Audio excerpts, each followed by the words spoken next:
Los cnidarios son animales muy antiguos, que llevan en la Tierra cerca de 600 millones de años. Son los primeros animales que pudieron desplazarse por sí mismos, contrayendo las paredes de su cuerpo, y son los primeros depredadores del planeta. Ahora te voy a describir las características de los cnidarios. El plan corporal de los cnidarios parte de una simetría radial tetrámera, que quiere decir que tiene estructuras repetidas de 4 en 4. Por ejemplo, 4 tentáculos o 4 gónadas.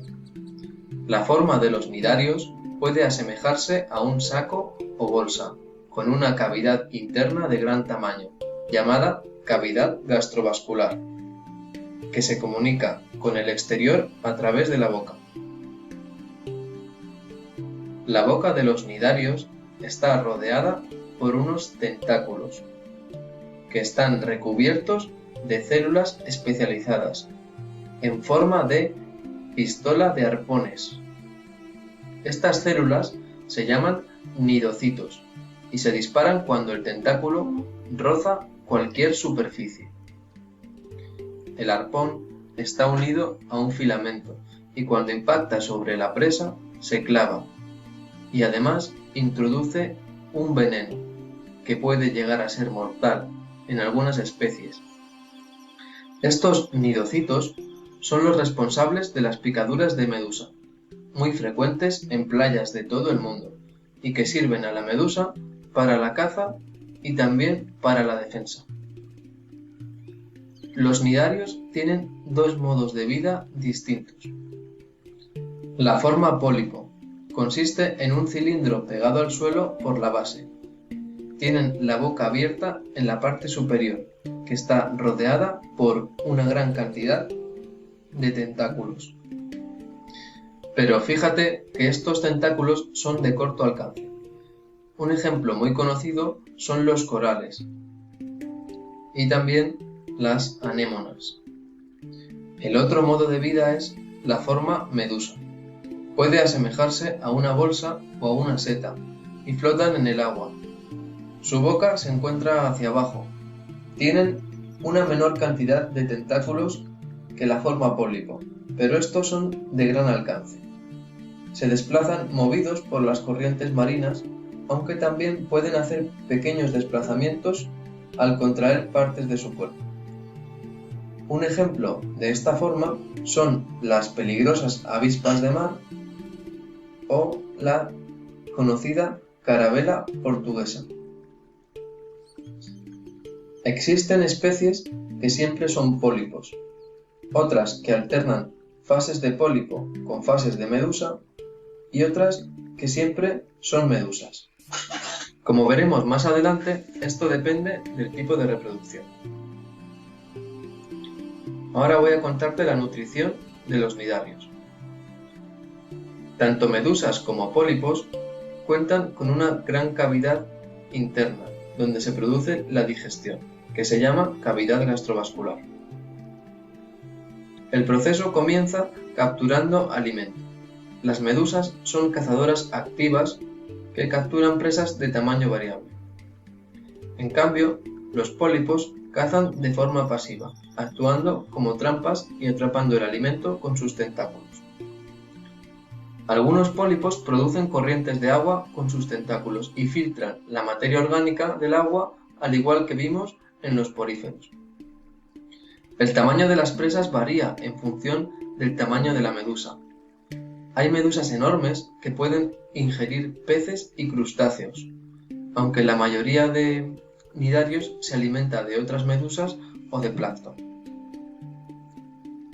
Un dato interesante es que el animal marino más grande no es ni la ballena azul ni el calamar gigante, aunque mucha gente así lo cree.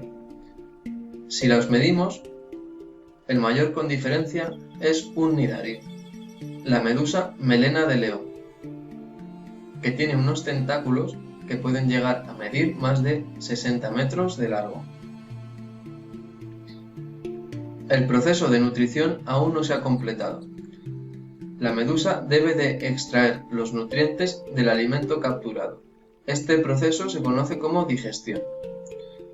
Alrededor de la cavidad gastrovascular existen dos tipos de células muy relacionadas entre sí. Las primeras se conocen como células secretoras, que expulsan al exterior un líquido parecido a los jugos gástricos que tiene muchas enzimas digestivas, que van a destruir los tejidos de la presa transformándolos en nutrientes simples. Los nutrientes simples producidos van a ser absorbidos por las células nutritivo-musculares, que van recogiendo los nutrientes, los absorben y luego los reparten por el resto del cuerpo de la medusa. Así, todas las células del cuerpo son alimentadas. Después de la digestión, los desechos del animal salen también por la boca, ya que los cnidarios son animales muy primitivos en los que aún no se ha desarrollado el ano. Lo siguiente que te voy a explicar es la función de relación en los cnidarios. Los cnidarios tienen un sistema nervioso muy rudimentario, aunque cuentan con algunas células receptoras interesantes. Tienen receptores del tacto, concretamente en los cnidocitos, que utilizan para la caza. También cuentan con receptores para la luz y las sombras. Son las llamadas manchas oculares, que les permiten saber si al nadar se acercan a la superficie, al acercarse a la luz, o bien si se acercan al fondo, al alejarse de la luz. Por último, cuentan con los estatocistos, receptores del equilibrio que permiten al animal que al moverse no vaya por ahí nadando con los tentáculos hacia arriba y que lo sitúe hacia abajo para poder cazar. Son muy importantes en la fase medusa. La reproducción de los cnidarios. La reproducción asexual es únicamente posible en la fase pólipo. Los mecanismos para la reproducción se agrupan en fragmentación. Al igual que los poríferos, una parte del pólipo puede separarse del cuerpo. El fragmento separado crecerá formando un nuevo organismo y el otro regenerará la parte que ha perdido. El resultado son dos organismos idénticos, clones. Algunas especies de cnidarios han desarrollado un mecanismo de reproducción asexual especial que se llama estrobilación. Consiste en que un pólipo comienza a dividirse de forma transversal. Para que te hagas una idea, empieza a dividirse en discos apilados uno sobre otro. Poco a poco, estos discos empiezan a desarrollar tentáculos y con el paso del tiempo, cada disco se va a separar de los demás, formando medusas. Vale.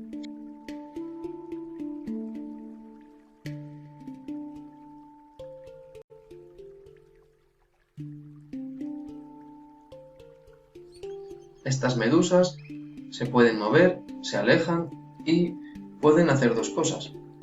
O bien se fijan al sustrato formando un nuevo pólipo, o bien empiezan a reproducirse de forma sexual. La reproducción sexual consiste en la formación de gametos en el interior de las gónadas, que están situadas próximas a la cavidad gastrovascular. Es importante recalcar que solo las medusas van a formar gametos y solo los pólipos van a reproducirse de forma asexual. Para la reproducción sexual se necesitan espermatozoides y óvulos que son expulsados desde las gónadas a la cavidad gastrovascular y de ahí al exterior. Cuando en el agua de mar se encuentran espermatozoides y óvulos procedentes de distintas medusas, se produce la fecundación. El resultado es la formación de la larva plánula, una larva típica de cnidarios que puede nadar hasta llegar a un sustrato, donde se fija y tras una metamorfosis da lugar a un nuevo pólipo. Algunas especies siempre están en fase pólipo, como por ejemplo la hidra, y otras especies siempre están en fase de medusa.